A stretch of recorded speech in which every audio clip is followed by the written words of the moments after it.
They'll run for the first time with Devontae Freeman. He'll wind up getting a yard on the game's first play at second down. They tried a quick hitter inside, but that one was swallowed up because what they're hoping, those big defensive linemen will take the bait and move laterally and open up a crease that they can run through. Didn't happen on that play. And a big loss here as he's taken down. Jalen Ferguson able to get in there and run him down for what's going to be a loss of 15 yards all told. Third and long. It's Ryan. Eluding the pressure right. And he goes down. It's a sack.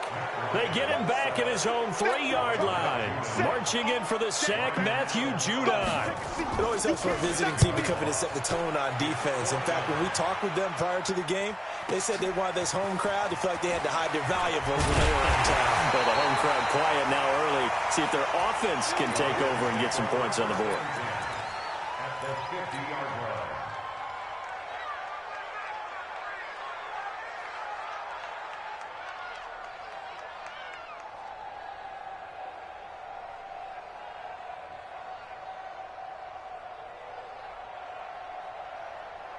Baltimore with good starting field position as they come up 1st and 10 right at the 50-yard line. And he'll lose yardage on the play back at the 45-yard line. A full 5-yard loss that time. It's going to make second down pretty tough. On 2nd and 15 now. Jackson looking for Snead, and it's intercepted. Isaiah Oliver with the INT. And they take possession of the football and have it at the 36-yard line.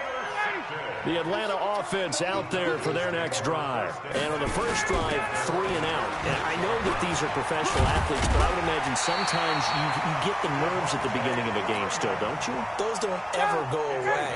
And typically, what I've heard from guys and what I remember from playing, if you don't have nerves at the start of a game, it's not going to be a great day for you. You're not really ready to play. So finding a way to harness those nerves and not let them affect you in a negative way, that's what all the guys are looking for. Now, meanwhile, a pass that should have been intercepted, but it winds up falling incomplete.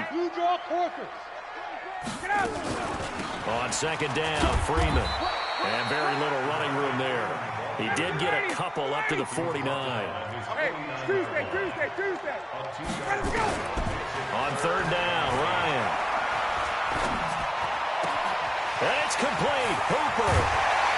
And they're able to work this to the 25 before it's all said and done. And he's going to be taken down with the first down at the Ravens' 25-yard line. So in Raven territory now. Here's a 1st and 10 at the 25-yard line. Now Ryan. And he's going to be taken down here. A sack back at the 32. Jalen Ferguson picks up his 2nd sack of the afternoon. Now following the sack, they'll look to make amends on a 2nd down and 17. Looking end zone for Jones. And this is going to be intercepted. It's the former Seahawk, Earl Thomas. And he will take it on out to the 20-yard line. Earl Thomas was so good at Texas, playing center field, playing free safety, that they thought if he came back for one more year, they're going to have to move him to corner. Those are the types of skills he has. That's what we just saw there.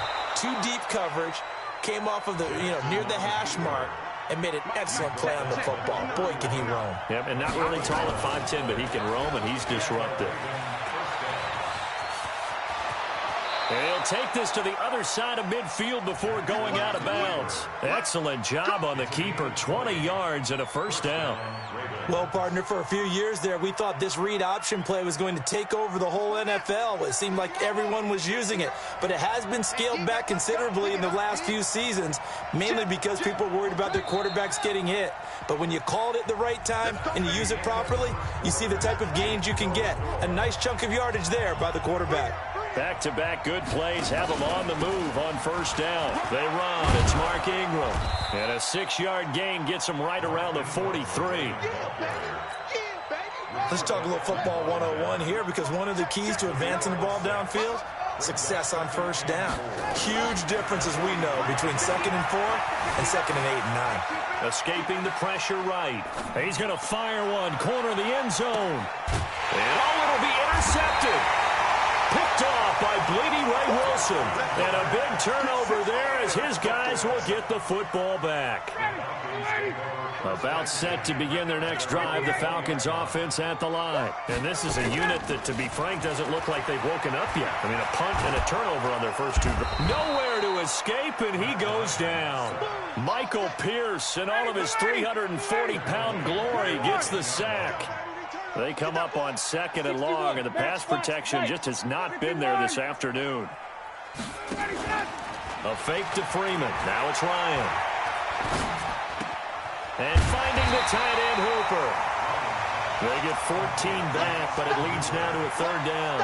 One of the advantages of zone defense, as I remember it, is being able to see the play develop in front of you. One of the disadvantages, when they find those levels where they can hit you with it. Sometimes behind the corner and in front of the safety, it makes it tough to defend. A throw there, but that's going to wind up incomplete. So it doesn't look like they're going to be able to build off the turnover. Well, the defense certainly did its part to get them the football, but you're exactly right. It looks like they're going to have to punt this one away, and it's not a turnover, but doesn't it feel like one after grabbing the momentum with the defensive play? Yeah, and they had all that momentum after getting the football, and now zapped right back in the other direction. The Raven offense set at the line for this next drive. And it's been a miserable start for them offensively, obviously. 2 drives, 2 interceptions. And this is where you have to know your quarterback and know how you actually have to reach him. Do you do it with a little bit of humor? Maybe you break the ice a little bit, like, hey, didn't we practice in that color jersey all week, not the one that you're throwing it to? Or maybe you have to be stern with him. But whatever it's going to take to get the message, it has to be done. He's putting the game in jeopardy. It'll go as a loss of a yard, and it'll set up 3rd down. From the gun on 3rd down, Jackson. Flush to his right. On the run, he'll let it go deep. He's got a man, complete. It'll go as a gain of 25 on a play that started back at the 25. 2 minutes on the clock in what's been a scoreless first half. From midfield now, here's Jackson. Flushed out right. He's got his man, it's Andrews. Just a yard on the catch there. It'll be 2nd and 9. Mike, check. Looking to throw again on 2nd down. Jackson buying time to his left. Oh, he'll try and throw it deep to the other side of the field. And for the 3rd time here in this half, it's intercepted. Ricardo Allen with a pick.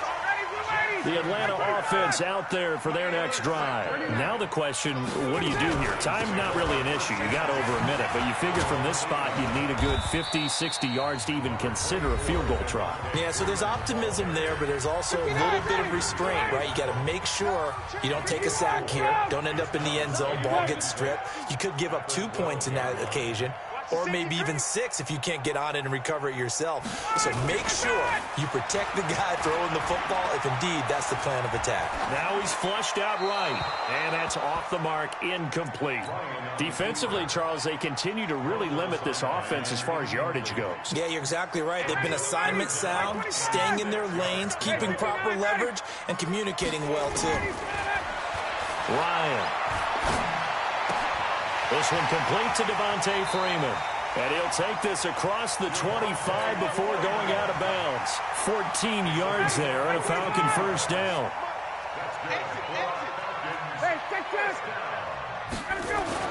Now Ryan on 1st down. And nearly picked off. Surprising to see a defender of his caliber let it get away. But it does get away and it's 2nd down. All right, CD, let's take a step back. Look at the AFC playoff picture with just 3 weeks to go. Hard to believe. Essentially, I think it's 7 teams for 6 spots right now. The Ravens are in, looking good for the number 1 seed at 11-2, essentially with a 2-game lead over the 10-3 Pats, who they beat in Week 9. Then what, we got Chiefs in the West leading right now. Texans currently ahead in the AFC South. How about that wild card picture? Yeah, how about Buffalo? They had a tough loss at home to Baltimore, but boy, they're playing awfully well, and guess what? They go to New England next week. And he can't escape the pressure. Ryan goes down. Now the Ravens going to use one of their timeouts as they get the stoppage with a little over 50 seconds to go in the first half. Returnable for Thomas. Good blocking there, nearly sprung him. As it is, it'll go as a 19-yard return. And the Ravens, they'll take over. The Raven offense set at the line for this next drive. And with 3 interceptions thrown already, we'll see, do they rely more on the ground game here? They may have to change that. There goes Mark Ingram. And all the way in for a Ravens touchdown. Mark Ingram, 53 yards, as his guys are first onto the scoreboard here this afternoon. Now it's Jackson, and this is going to be caught. It's good. And that extends their lead by 2 more. Tucker now to kick it away following the touchdown. And no return on this one as the fair catch is signaled for and taken. The Falcons take over first and 10. About set to begin their next drive, the Falcons offense at the line. Inside of a minute left in the half, does the fact that you're down on the scoreboard influence what you do or, I guess, don't do on this final drive? It certainly does, but what influences me even more is who I've got running my football team out on the field and the weapons around him. Can he make a play? Can he get into someone that we're going to trust to take care of the ball? If that's the case, I might push it a little bit here and try and get something before the half runs out. Once again, they'll keep it on the ground. For even a first down and more. And he's got it across the 50 to the 47-yard line. That's it for the first half. 2 more quarters to go. We'll have plenty more to see after the break. Okay, Coach, appreciate it. A 1-touchdown game here as we get set to resume play in the second half. That'll be taken in the end zone. And the decision to bring it out is going to cost him about 7 yards all told as he's taken down back shy of the 20. The Raven offense set at the line for this next drive. They have the lead now. They'll be looking for some separation here as we begin the third quarter. I like the way you term that because now I think they go a little bit deeper into their playbook. They like what they did in the first half. That worked okay. But in order to get the separation that you just talked about, change things up a little bit.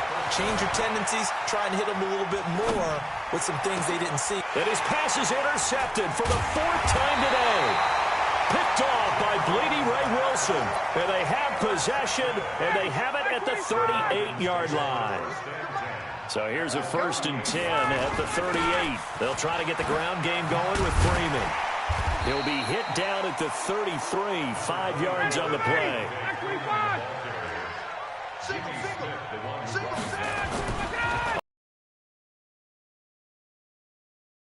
Oh, did he hang on to it? He did on the great starting field position on this drive, but now they face now Ryan. And a big loss here as he's taken down. Jalen Ferguson. Who else? He's in there for his 4th sack of the afternoon. And how about this? 4th and long, and they're going to go for it. This has been a tough one for this offensive line. It appears almost like they've been on roller skates this entire game, the way they've been pushed around. 6 sacks given up in this one. Now on 4th down, they throw the deep ball, but it winds up to be incomplete. Dan Quinn's guys unable to come through there on 4th down. And this defense is going to get the football back near midfield, right at the 48. Jackson going to get this out to Brown. And this one goes nowhere. Losing yardage on the play back at the 46. Running right, this is Ingram. And he's over midfield and into Falcon territory. You got to give kudos to your offensive line and the guy carrying the ball because they were in a 2nd and long situation. The 3rd manageable with that run. On 3rd down, Jackson. He'll let this go for the end zone. And this is going to be intercepted. A great read, and it's picked off. And a great return as they're finally able to take him down. The interception woes, they just continue to mount. He's thrown 5 picks. At this point, you got to be thinking, is it something between the ears? I think a confidence hit does occur once you start getting those numbers up there a little bit. But as you and I both know, it's not always just one guy's fault. Maybe somebody ran the wrong pattern. Maybe some balls were tipped. It could be so many different things. Bottom line, though, it comes back to the guy throwing them. Throwing to start the drive, but that one incomplete. Well, as we hit the home stretch of the regular season, just 3 weeks left. Let's look at the slate for Week 15, some of the more intriguing games. Houston and Tennessee, that's a big one in the AFC South. Rams going to Dallas, Buffalo at Pittsburgh. That's a Sunday night game. And then Charles Davis, he'll be taking his park into the frozen tundra. You've got Chicago at Green Bay this week. Certainly do, and I'll take a heck of a lot more than just my parka. I will look like Bib the Michelin Man when it's all said and done. I will be bundled to the gills. A high of 27 expected at kickoff. But let's face it, how much fun will that be? Another historic Bears-Packers game, and a game where the Bears have to have it, and the Packers trying to hold on to the number 2 seed. Houston at Tennessee, so intriguing. Houston just got jumped on by Denver. But these teams will meet twice in the last 3 weeks. A division title may be at stake. The Rams have to win. Dallas can actually afford a loss and still win their division, which sounds crazy. And Buffalo needs a big victory in order to make that New England game possibly mean a division crown. That's going to be fun when they go to Pittsburgh. He's going to float this one deep right side. And that'll be incomplete. The flag was down, so they took a shot, thinking it's on the defense. Let's see. It's a gain of 5. Now they'll try to take advantage of that offsides call. Here's 1st and 5. Ryan. And that's going to be incomplete. Too tough to hold on to that one. It's 2nd down. We saw this a lot in the first half, and it continues. These receivers just not able to get much separation. So that means they have to win the 50-50 balls. They've got to go up with the defender and find a way to start coming down with them. And this time, contact and another incomplete pass. And he'll get it out a couple yards shy of midfield at the 48. They had the catch on 2nd down, but it didn't help at all, and now they're looking at 3rd down here. Back now in Atlanta. It's the Falcons. They'll have the football, but trailing on the scoreboard as we get set to begin the 4th. The Falcons on 3rd down. They're at 50%, 4 for 8. Here it's 3rd and 2. Here's Ryan. Gets it off to Freeman. And they're going to mark him down short, maybe by about a yard, if that. They'll run it. Freeman. Freeman the first down and more. And finally down at the 36-yard line. 15 yards, 1st down Atlanta. The 4th down run successful. Now they look to pay it off on 1st down. Eluding the pressure right. And incomplete. We've seen these defenses make enough opportunistic plays to keep this one low scoring. Flying around, making plays on the ball, and we see yet another errant throw.